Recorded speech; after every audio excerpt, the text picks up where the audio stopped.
네, 안녕하세요. 오늘은 데이터베이스에 대해서 좀 안내를 드리고자 합니다. 지난번에 어떤 구독자분께서 저 지난 시간에 그 책 소개를 한번 한 적이 있는데, 데이터베이스 관련 책도 소개해달라고 말씀을 해주셨었거든요. 그런 책들을 특별히 뭔가 이렇게 좀 마음에 드는 책이 없어서, 일단은 제가 여태까지 경험했던 바로, 어, 그런 것들을 좀 썰을 좀 풀고자 합니다. 데이터베이스는 굉장히 중요합니다. 웹 프로그래밍을 하실 때, 뭐, PHP가 됐든, 자바가 됐든, 단넷이 됐든, 웹 프로그래밍을 아무리 잘한다고 해도 데이터베이스하고 연동이 되고, SQL 쿼리문을 작성할 수가 없다면, 그분은 영원히 초급에 머물러 있을 겁니다.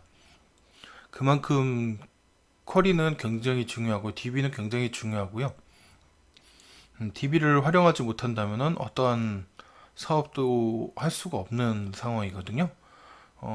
요즘은 더 앞으로 나가서 제가 빅데이터에 대해서는 전혀 좀 알지 못하는데, 빅데이터에 대해서도 어차피 다 데이터베이스에 대한 활용을 말씀을 드리는 거니까, 이만큼 앞으로 더 데이터베이스는 여러분들 더 가깝게 더 많은 일들을 하게 되고요. AI나 이런 걸 사용할 때도 데이터베이스는 굉장히 중요합니다.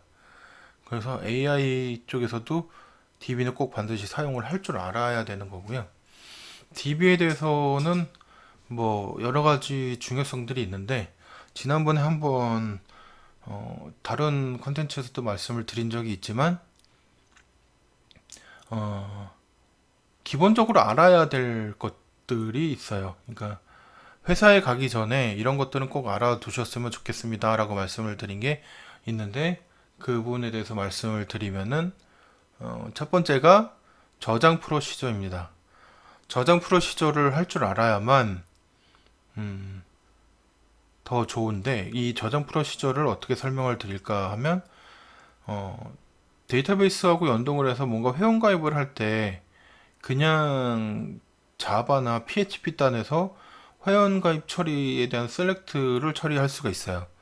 그런데 그거보다는 더 뒤쪽으로 가서 그 조건들을 오히려 데이터베이스 쪽 서버로 한 번 더 보내서 데이터베이스 안에서 프로그래밍에 맞춰서 어, 회원 정보를 더 한 번씩 저장하거나 수정하거나 삭제할 수 있다면, 그만큼 더 안쪽으로 들어가기 때문에 그 보안에는 더 적합할 수가 있거든요. 보안을 위해서라도. 그리고 어, 서버라는 것이 붙잡고서 거기서 계속 프로그래밍이 이루어지고, 거기서 뭔가 가입이나 삭제 이런 것들이 계속 이루어지다 보면 회원 수가 많아지게 되면 그만큼 사이트의 부하가 많아지게 돼요.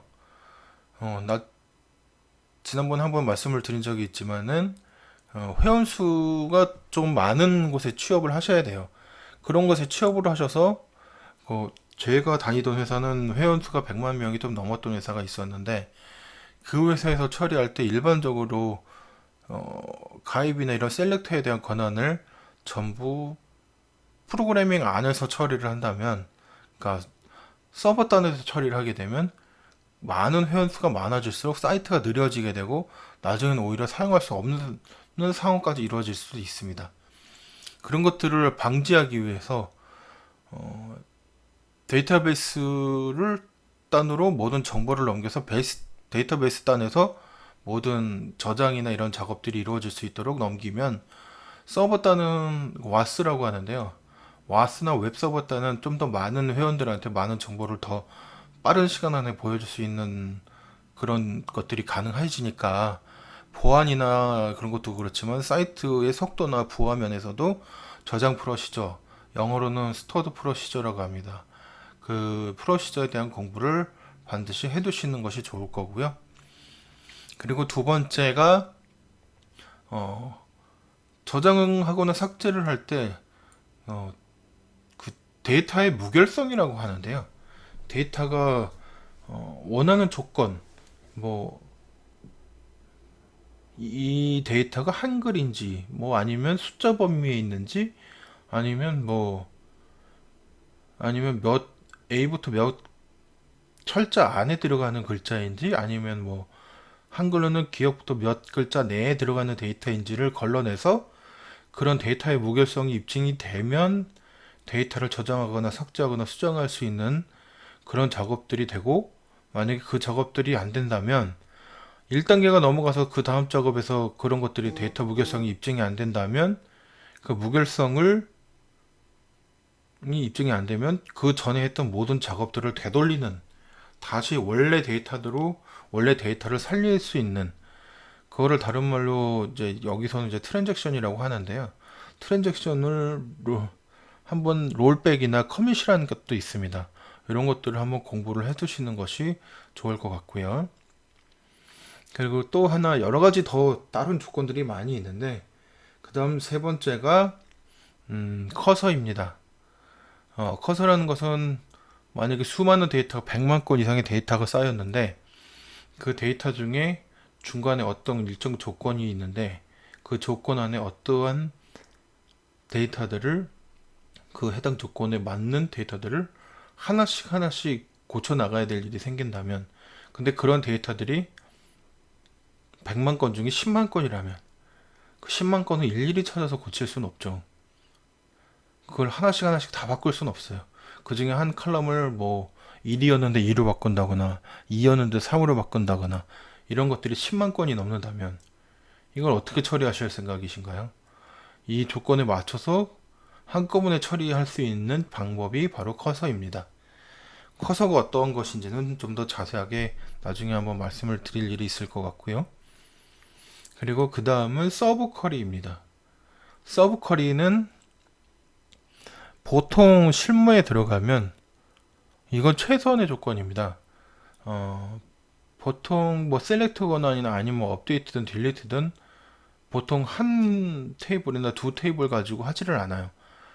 회원 사이즈가 크면 클수록 보통 기본적으로 4개에서 5개의 테이블을 조인을 걸거나 서브 쿼리를 걸어서 해당 조건에 맞는 데이터들을 걸러내거나 셀렉트를 하거나 업데이트 딜리트를 하는 경우가 많습니다.